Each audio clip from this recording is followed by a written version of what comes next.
Tweet share 1 LinkedIn 0 email Michael Gove is trying to calm Tory nerves over Theresa May's capitulation in Brussels yesterday by saying we can diverge from any EU rules we don't like. This is nonsense.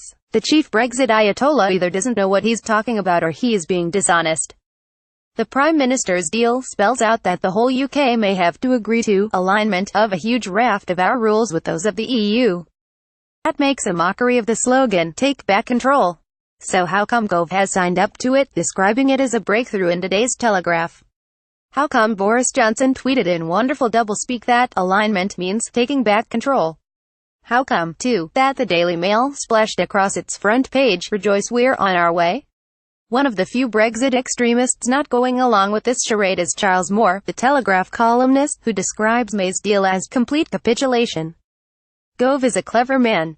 He has jettisoned the mantra, no deal is better than a bad deal, because he knows that the British people will be so horrified at crashing out of the EU that no deal could mean no Brexit. He's therefore desperate to get out before the voters realize what a ghastly mess they've signed up to. Gove's new mantra is, any deal is better than no deal, and that means bending over backwards and giving the EU whatever it wants so long as we get regulatory freedom in the end. As he writes in his Telegraph column, I've always believed that we should show the maximum flexibility in this negotiating phase so we can then exercise the maximum freedom as a nation at the end. Flaw in Gove Plan Ireland. There's one giant flaw in the Gove Plan Northern Ireland.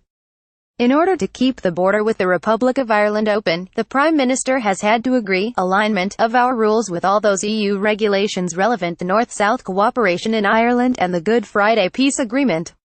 That's quite a lot. In May's triumphant deal yesterday, she acknowledged that North-South cooperation relies to a significant extent on a common European Union legal and policy framework.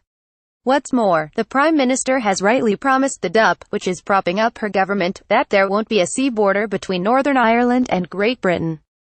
So how can Gove sign up to a policy that promises to turn us into eunuchs, meekly following EU rules ad infinitum without a say on them?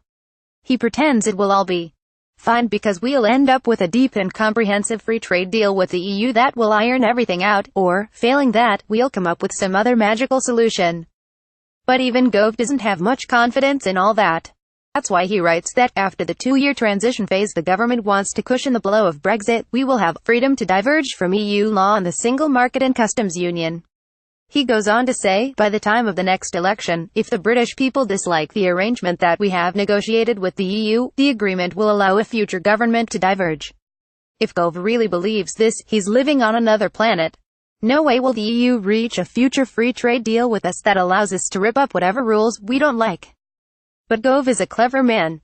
So he probably doesn't believe we can unilaterally vary a future treaty with the EU. He probably also knows, contrary to everything May says, that there's no way we'll have finished negotiations on a trade deal by the time of the next election. If so, Great Britain will indeed be free to diverge as much as it wishes from EU rules without breaking any treaty. Will Tories ultimately shaft up? Northern Ireland, though, is another matter.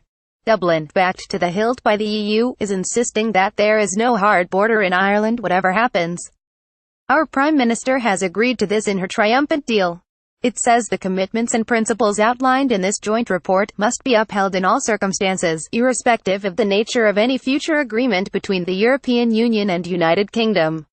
What this means is that, come the next election, Great Britain can indeed go its own way on the rules but that Northern Ireland will not be free to, assuming, of course, that yesterday's deal gets hardwired into a treaty. In other words, Gove could have a very devilish fallback plan: shaft Northern Ireland if push comes to shove. But whatever you think about the DUP, it's not stupid. It knows that after the next election, it's unlikely to hold the balance of power in Parliament. It's not going to put itself in a position where some future government in London can sell it down the river. Maybe Gove can persuade Johnson and other Tory Brexiters to keep stum about what an awful deal May has done to avoid rocking the boat until it's too late for the electorate to reverse course on Brexit. But will he be able to control the DUP when the government needs its votes to greenlight our divorce deal sometime next year? If not, Arlene Foster, its leader, may become pro-Europeans' unlikely pin-up. Tweet share 1 LinkedIn 0 email edited by Luke Lithigo.